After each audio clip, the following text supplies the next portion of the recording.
Ilibutin mo Ganito yung klase housing mga project, pabahay karamihan ng mga ng mga units nakaraan ay nakatenga. administrasyon, Dahil as kabilang of na yan si October Duterte. 2024, 545 units pa lang. Yung tipong hindi matirahan, bukod sa walang tubig, hindi pa walang maayos yung sistema ilaw, ng utilities at serbisyo. walang malapit na palengke, walang sasakyan. Kaya ang nangyayari, Ito ang disenyo ng bumabalik mga yung mga informal settlers sa pinanggalingan nila. Kasi mga bukod doon, substandard pa ang mga pinagagawa ng mga nakaraan administrasyon. Memorandum of Agreement. Kaya hindi mo sila masisisi.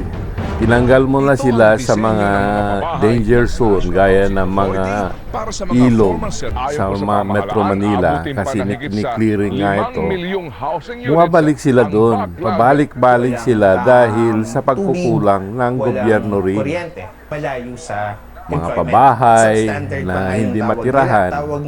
Ayan, gaya niyan. 2021 ang original na completion date nito. Paano ka naman maenggan nyo na tumira sa October 2023 mga relocation site kung ganyan mga itsura ng mga bahay? Ito ang 2 Inares residences.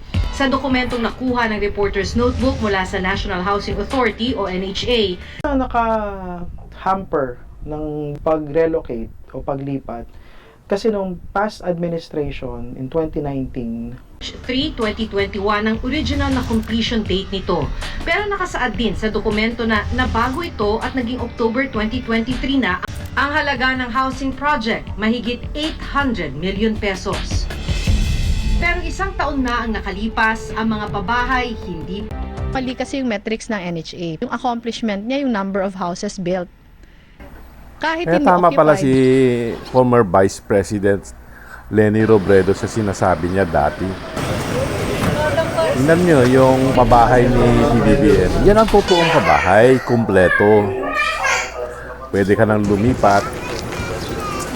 Kumpleto na ng facilities. May basketball court, may swimming pool, malapit ang market, malapit ang eskwelahan, malapit ang health center.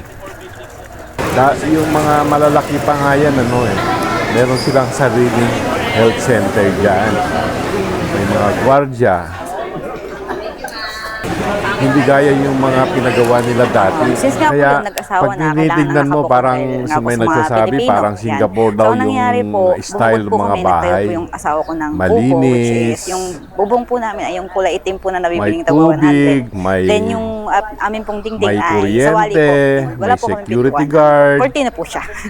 Yun po yung pinakapintuan namin. may So, eskwelahan, yung bahay po may namin, nasa ano po, playground nasa ng likod mga po bata. mother ko po, na-offeran po kami ng pag-ibig sa Kaya yung Pag-ibig mga Council. nagsasabi Since meron na naman po si akong PBBM ay pag-ibig, walang mga proyekto ni sinabi isa ko, na try pinapakalat ng mga magkuha, and luckily DDS po, ay napagbigyan naman kami. malaking And kasinungalingan thankfully, yan. nakalipat kami, may bahay Tingnan kami nyo ngayon. naman yung Ayan, mga ayos yung buhay namin. And tao sobrang tuwang-tuwa. peaceful po. Bukod Kaya sa wala po mura ang akong masasabi binabayaran sa nila. Ang alam bahay ko namin. dito Bali, sir, nasa 13 years po akong 1,400 to nakisunog sa 1,500 lang ang binan po sa magulang po ng amortization aking nila asawa. monthly.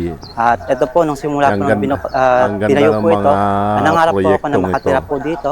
At nakita ko po na abot kaya po itong pabahay po Yung ng ating totoong Pangulong Bongbong Marcos po. community Kaya ang po, ayan po, nakakuha po kami ng aming sariling pinagawa ni PBBM. Napakaganda po, sir, ng project ng ating Pangulong Bongbong Hindi Marcos. yung Meron po gaya siyang swimming dati. pool, meron din po siyang Central Park, mga Kaya kompleto po siya ng swerte amenities yung po. mga Kaya po napakasaya po talaga dating namin mga dito na informal tumira. settlers, Ito pong project ng ating settlers. Pangulong Bongbong Marcos Kasi ay talagang sa ngayon, nililinisan lingit na po nila sa ating talaga kalaman. ang mga Talaga creeks naman sa po, ang Metro dami po Manila. ng pinapagawa po At ng mga inilalagay nila sa township relocation project or site. mga pabahay po ng gobyerno. Dahil danger na kung zone na saan yung ay mga marami po mga informal mga settlers po ano, na pwede po makakuha creek. po ng kanilang sariling bahay po dito.